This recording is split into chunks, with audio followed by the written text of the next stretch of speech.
Pemirsa, terkena PHK atau pemutusan hubungan kerja merupakan sebuah momen yang sangat tidak menyenangkan. Nah, bagaimana caranya untuk mengatasi kondisi ekonomi setelah terkena PHK? Bersama saya Chandra Dewi, Anda menyaksikan Cerdas 5 Menit. Dan di studio Metro Manulife, saat ini saya telah ditemani oleh Bapak Nur Hasan Kurniawan atau Pak Nanang, Chief of Employee Benefits dari Manulife Indonesia. Selamat pagi Pak Nanang. Pagi Mbak Chandra. Langsung saja Pak Nanang, ini ada pertanyaan via email kita dari Bapak Rio di Papua. Bapak Rio ini baru saja di PHK dari sebuah perusahaannya. Nah, beliau bertanya, perlu tidak ya mencairkan program pensiunnya? Terima kasih Mbak Chandra. Oke, untuk Pak Rio pertanyaan sangat menarik ya, karena kalau kita lihat dengan kondisi ekonomi saat ini yang terjadi di Indonesia, banyak sekali pekerja terkena PHK. Nah, kalau pertanyaannya, apakah saya perlu untuk istilahnya program pensiun kita cairkan? Nah, kalau kita lihat di Indonesia, kita ada dua jenis program pensiun. Pertama, program pensiun wajib. Kemudian yang kedua adalah sukarela. Wajib itu terdiri apa saja? Pertama adalah program JHT dari BPJS Ketenagakerjaan dan jaminan pensiun. Ya. Nah, kemudian juga ada program pesangon yang wajib disediakan oleh perusahaan tempat dari pekerja tersebut bekerja. Nah, kalau kita bicara program JHT ataupun juga jaminan pensiun ini kan untuk masa pada saat dia tua. Nah, tentunya pemerintah sudah memikirkan dengan Undang-Undang 13 jika terjadi PHK maka pesangonnya yang akan paling tidak dari pekerja bisa bertahan hidup sementara. Sepanjang dari perusahaan sudah menyediakan uang pesangon, maka itu adalah untuk hidup sementara dari pekerja tersebut.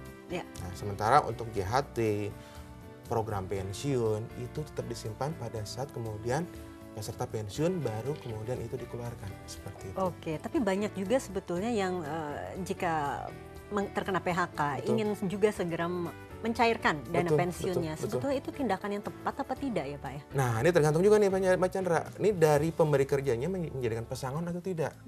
Kalau memang menjadi pesangon tentunya tidak harus nih JHT-nya itu dikeluarkan.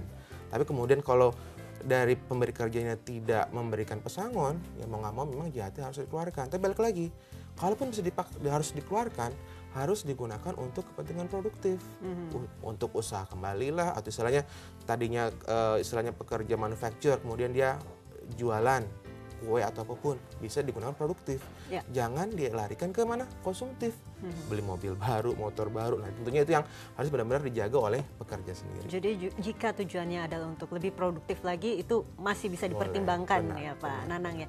Nah, kalau ternyata yang terkena PHK, misalnya tadi Pak Rio ingin melanjutkan lagi program pensiunnya sendiri, tapi apakah iurannya itu bisa diubah sesuai dengan kemampuannya ia saat ini ya? Bagaimana?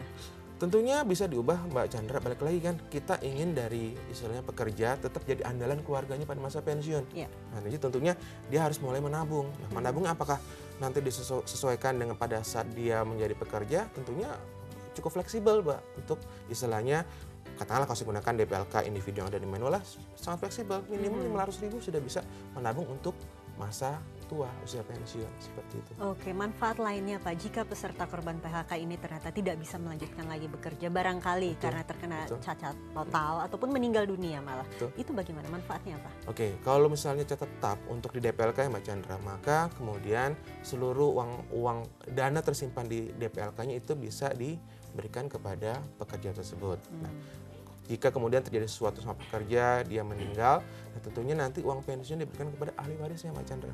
Oke, baiklah Pak Nanang, ini sebagai penutup barangkali bisa diberikan tips bagi pemirsa di rumah, terutama ini Pak Rio yang baru saja di PHK, kiranya bagaimana mengatasi program pensiunnya. Oke, mungkin kalau sedikit tips ataupun juga istilahnya advice dari kami adalah jika dari pekerja terkena PHK, pertama adalah dia harus melihat apakah dari pemberi kerja menyediakan pesangon. Kalau pesangon itu sudah disediakan, tentunya program pensiun jangan ditutup-tutup, karena balik lagi nih, program pensiun baru dikeluarkan pada saat pekerja pensiun. Nah, tentunya kalaupun terpaksa harus mengeluarkan program pensiunnya, uang pensiunnya gunakan untuk usaha yang produktif, bukan konsumtif. Baiklah, Pak Nanang, terima kasih banyak atas informasinya. Pasti bermanfaat bagi pemirsa. Dan pemirsa, demikianlah Cerdas 5 Menit, Cerdas Finansial untuk episode kali ini. Saya Chandra Dewi, terima kasih dan sampai jumpa. Dipersembahkan oleh